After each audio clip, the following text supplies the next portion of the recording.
Hi friends, തിങ്കളാഴ്ച രാവിലത്തെ നമ്മുടെ പെബിൾസ് വീഡിയോ നിങ്ങൾ ശ്രദ്ധിച്ച് കാണുമല്ലേ? നമ്മൾ തിങ്കളാഴ്ച രാവിലെ എന്ന് വെച്ചാൽ എക്സിറ്റ് പോൾ റിസൾട്ട് വന്നതിൻ്റെ പിറ്റേ ദിവസം ആ വീഡിയോയിൽ ഞാൻ സ്റ്റാർട്ട് ചെയ്ത് തന്നെ 3 ലക്ഷം കോൺട്രാക്ട്സ് FPIs കൂട്ടിയെന്നുള്ള ഒരു ന്യൂസുമായിട്ട് ബന്ധപ്പെട്ടാണ്. ഞാൻ അതിൻ്റെ അടുത്ത് പറഞ്ഞിട്ടുണ്ടായിരുന്നു, ഒരു ഷോർട്ട് കവറിങ് വന്നാൽ ഓൾറെഡി സ്ട്രെച്ചഡ് ആയിട്ടുള്ള നിഫ്റ്റി അല്ലെങ്കിൽ സ്ട്രെച്ചഡ് ആയിട്ടുള്ള മാർക്കറ്റ് ഏത് വിലയിൽ പോകുന്നുള്ള കാര്യത്തിൽ ഒരു കൺസേൺ ഉണ്ട്. ഇനി അതിൻ്റെ അകത്ത് വേറൊരു രണ്ടാമത്തെ പോയിന്റ് പറഞ്ഞെടുത്തു തിങ്കളാഴ്ചത്തെ വീഡിയോയിൽ, അതായത് FPIs ഷോർട്ട് കവർ ചെയ്യുന്നില്ല എന്ന് തീരുമാനിക്കുക. കാര്യം ജൂൺ മാസത്തിൻ്റെ ഫസ്റ്റ് വീക്കാണ്, ഇനിയും കവർ ചെയ്യാൻ അവർക്ക് ഒരു 3 ആഴ്ചയ്ക്ക് മേളിൽ സമയമുണ്ട്.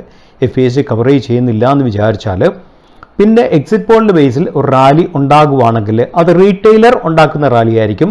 അതിൻ്റെ സസ്റ്റൈനബിലിറ്റി നിങ്ങൾ വളരെ കെയർഫുള്ളായിട്ട് ശ്രദ്ധിക്കണമെന്ന്. അതുകൊണ്ടാണ് ഞാൻ പറഞ്ഞത്, ആ റാലി ആരാ ഉണ്ടാക്കുന്നത് ഉണ്ടാക്കിക്കഴിഞ്ഞാൽ ഫസ്റ്റ് 1 hour ശ്രദ്ധിച്ചിട്ട് മാത്രമേ നിങ്ങളുടേതായിട്ടുള്ള ആക്ഷൻസ് ഡിസിഷൻസ് എടുക്കാമെന്ന് ഞാൻ ക്ലിയർ ആയിട്ട് പറഞ്ഞിട്ടുണ്ടായിരുന്നു.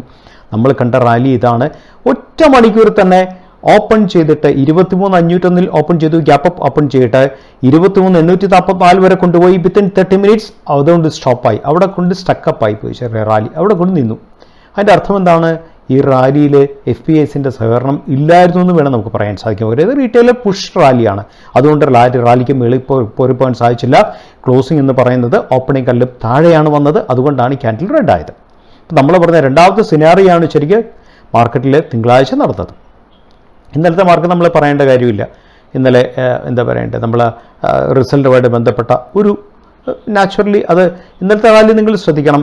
ഇന്നലെ 23,000 ഓപ്പൺ ചെയ്തിട്ട് 23,969 വരെ പോയിട്ട് 21,265 വരെ പോയി. സംതിങ് അറൗണ്ട് 2,000-നടുത്ത് 1,800 പോയിന്റോളം താഴ്ന്നതിന് ശേഷം 21,265-ന് 21,908 പിന്നെ ഒരു 300 പോയിന്റ് കയറ്റിയാണ് ക്ലോസ് ചെയ്തത്.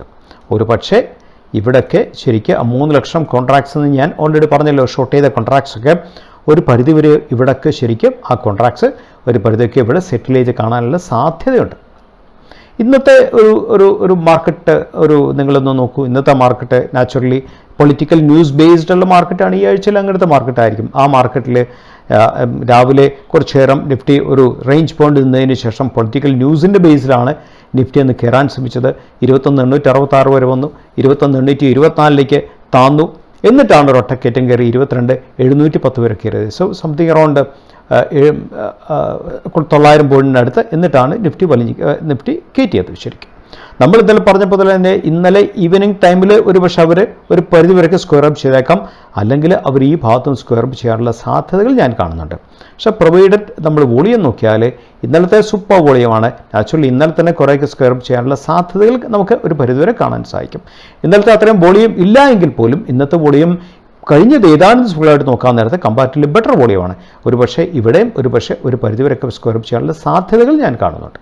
സോ അതാണ്. അപ്പോൾ അവർ എത്രയോ സ്മാർട്ടായിട്ടുള്ള, നമ്മളെക്കാളിലൊക്കെ എത്രയോ എത്രയോ സ്മാർട്ടായിട്ടാണ് അവരുടെ മാർക്കറ്റിനെ അവർ ഫേസ് ചെയ്യുന്നത്. നിങ്ങളൊന്ന് ആലോചിച്ച് നോക്കൂ. ശരിക്കും വലിയൊരു കാര്യമാണല്ലേ, നമ്മൾ കണ്ടുപിടിക്കേണ്ട കാര്യമാണ് അവരുടെ മസിൽ പവറും അവർ ഫ്ലെക്സ് ചെയ്യുന്ന മസിൽ പവർ എന്ന് പറയുന്ന ഒരു സംഗതി. എൻ്റെ ഇന്നലത്തെ വീഡിയോ നമ്മൾ പ്രത്യേകം പറഞ്ഞു ഡിഫെൻസീവ് സെക്ടേഴ്സിനെ കുറിച്ചുള്ളൊരു ഇൻട്രൊഡക്ഷനാണ് തന്നത്. ബേസിക്കലി FMCG, കൺസപ്ഷൻ, അതുപോലെ തന്നെ ഫാമ, IT. ഞാൻ ഇന്നലത്തെ വീഡിയോയിൽ എടുത്തു പറഞ്ഞു, കാര്യം മാർക്കറ്റ് എപ്പോഴും ഒരു ഹൈലി ഇൻസ്റ്റേബിൾ ആകുമ്പോൾ ട്രേഡേഴ്സ് സാധാരണ അഭയം പ്രാപിക്കുന്ന സെക്ടേഴ്സാണ് ഡിഫെൻസീവ് ഇൻഡസ്ട്രി എന്ന് പറയുന്നത്. ബേസിക്കലി FMCG, അതുപോലെ തന്നെ ഫാമ, അതുപോലെ തന്നെ കൺസപ്ഷൻ, അതുപോലെ തന്നെ IT.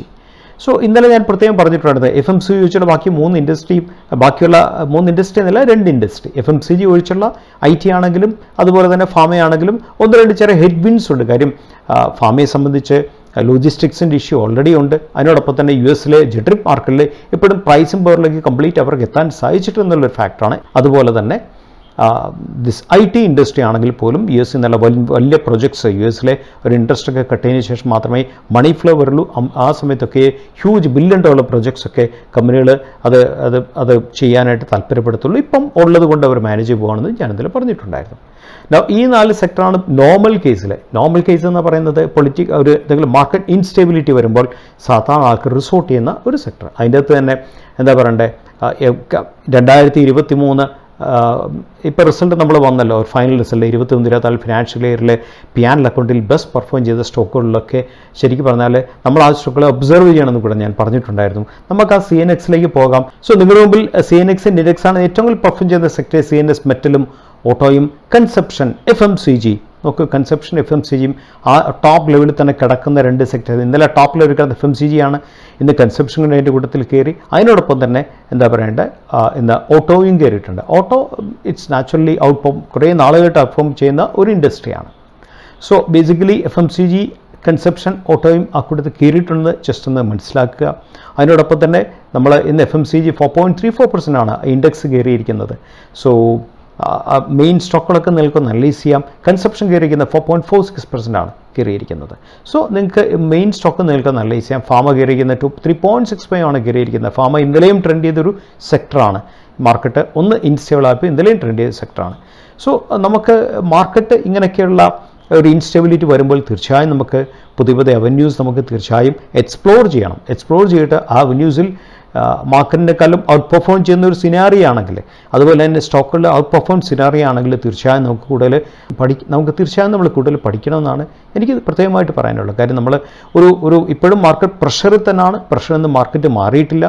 സോ പ്രഷർ ഒന്ന് സബ്സൈഡ് ചെയ്യണമെങ്കിൽ ഏതാനും ദിവസം കൂടെ കഴിയണം. കുറേ കൂടെ പൊളിറ്റിക്കൽ ക്ലാരിറ്റി കിട്ടിയാൽ മാത്രമേ പ്രഷറിൽ നമുക്ക് മാർക്കറ്റ് പ്രഷർ സബ്സൈഡ് ചെയ്യാൻ തീർച്ചയായും സാധിക്കത്തുള്ളൂ. അതുവരെ നമ്മൾ കൂടുതൽ പഠനത്തിന് വേണ്ടി ഉപയോഗിക്കുക, കൂടുതൽ എക്സ്പ്ലോറേഷൻ, ഔട്ട് പെർഫോമിംഗ് ആയിട്ടുള്ള ഇൻഡസ്ട്രി, ഔട്ട് പെർഫോമിംഗ് സ്റ്റോക്കുകൾ, അതുപോലെ തന്നെ പ്രഷർ വരുമ്പോൾ പോലും അധികം താഴെ വീഴാത്ത സ്റ്റോക്കുകളിലൊക്കെ നിങ്ങൾ കണ്ടുപിടിക്കുക എന്നുള്ളതാണ് നമുക്ക് ചെയ്യാവുന്ന ഏറ്റവും വലിയ കാര്യം.